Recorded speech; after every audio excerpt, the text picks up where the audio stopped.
Et on revient ce matin sur la colère des magistrats avec Emmanuel Masson, qui est porte-parole du ministère de la Justice. Oui, bonjour Emmanuel Masson. Bonjour. Merci d'être avec nous ce matin sur Sud Radio. Alors pour répondre à cette colère des syndicats de la magistrature qui avaient appelé à des rassemblements hier et qui critiquaient la décision d'Éric Dupond-Moretti, ministre de la Justice, d'ouvrir une enquête administrative contre 3 magistrats du parquet national financier.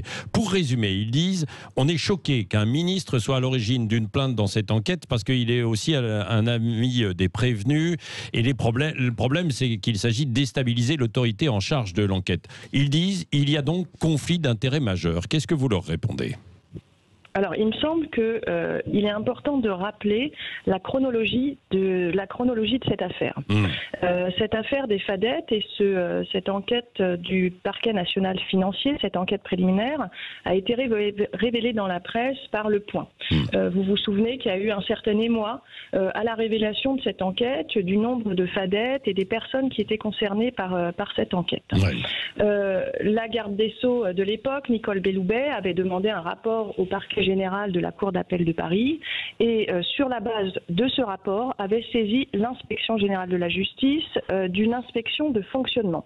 Une inspection de fonctionnement, ça veut dire des éléments qui laissent à penser qu'il y a pu y avoir un dysfonctionnement d'un service de la justice et on demande à l'inspection d'aller contrôler, en l'occurrence, la façon dont cette enquête avait été menée.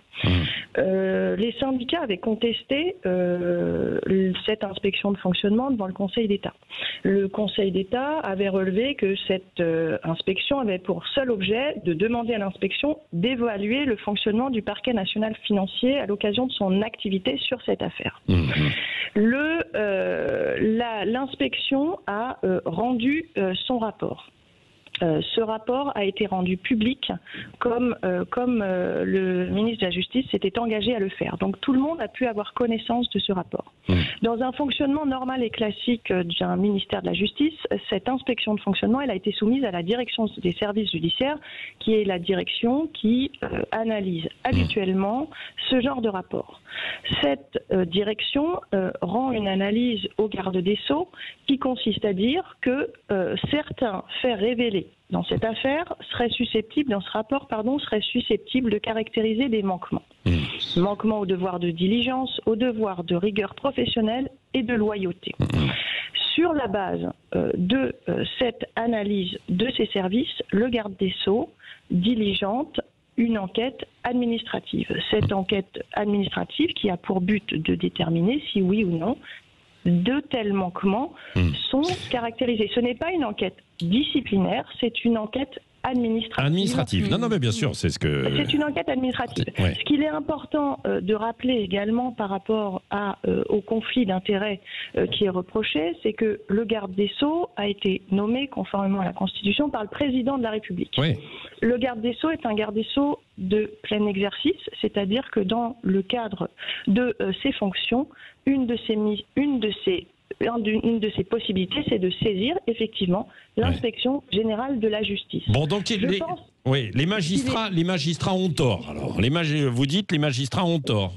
Je ne me positionne pas en réaction par rapport à ce que disent les magistrats. Je rappelle juste institutionnellement comment les choses sont censées se passer. Je rappelle également que l'inspection générale de la justice, qui a été créée en 2016, est une inspection spécifique justement au ministère de la Justice pour tenir compte de toutes les spécificités de ce ministère. À l'époque, l'inspection, le décret créant l'inspection avait fait l'objet d'une contestation et d'un recours devant le Conseil d'État qui avait dit que cette inspection et la façon dont elle était organisée et créée ne portait pas atteinte au principe de séparation des pouvoirs et d'indépendance de l'autorité judiciaire. Ce qui signifie que cette inspection, elle présente toutes les garanties pour mener les enquêtes qui lui sont confiées en respectant parfaitement ces garanties-là. De façon indépendante, quoi. Tout à fait. Oui, de façon indépendante. Bon, donc du coup, cette colère quand même hier des magistrats, vous en tenez compte tout de même pour les prochains jours ou pas ? Alors, ce que je peux vous dire, c'est que bien entendu, qu'il y a une extrême attention qui est portée à cette colère, que Par ailleurs, le ministre a fait des déclarations hier dans le cadre d'un déplacement. Il était en déplacement au tribunal judiciaire de Pontoise sur le déploiement d'un outil qui était extrêmement attendu, qui est le bracelet anti-rapprochement dans le cadre de la violence, dans le cadre du Grenelle des violences conjugales.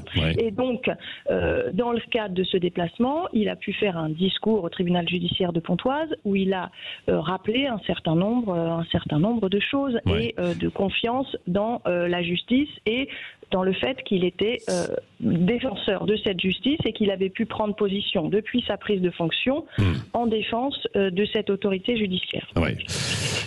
Bon, bah écoutez, la notion de confiance est importante, quoi, hein, Emmanuel Masson. Effectivement, on a l'impression que c'est ça qui est un peu en jeu, quoi, entre les magistrats et puis le ministre de la Justice, hein, Éric Dupond-Moretti, qui était avocat aussi, et donc visiblement, même s'ils ne le disent pas, ils ont eu du mal. C'est resté un peu en travers de la gorge de certains d'avoir nommé un avocat à l'école de la magistrature, quoi, hein, probablement. Emmanuel Masson. Alors, moi, je pense, par rapport à cette nomination, il est important également de rappeler que l'école de la magistrature, qui a été créée en 1958, n'avait jamais eu de femme pour la diriger. Et que c'est la première fois qu'une femme est désignée à sa tête. Sur le fait de la désignation de Madame Roret, il ne me semble pas avoir entendu de critiques sur les qualités professionnelles qui sont globalement unanimement saluées de cette professionnelle.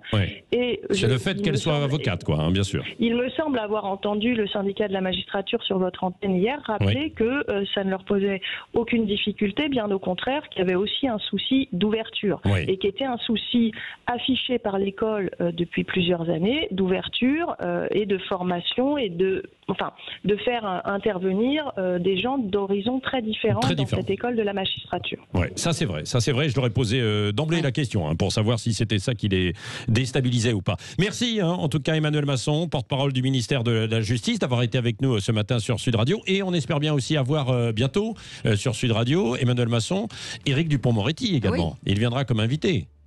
Eh bien, je passerai le message à son conseiller en communication. Voilà. Et puis on vous appellera également, bien sûr, pour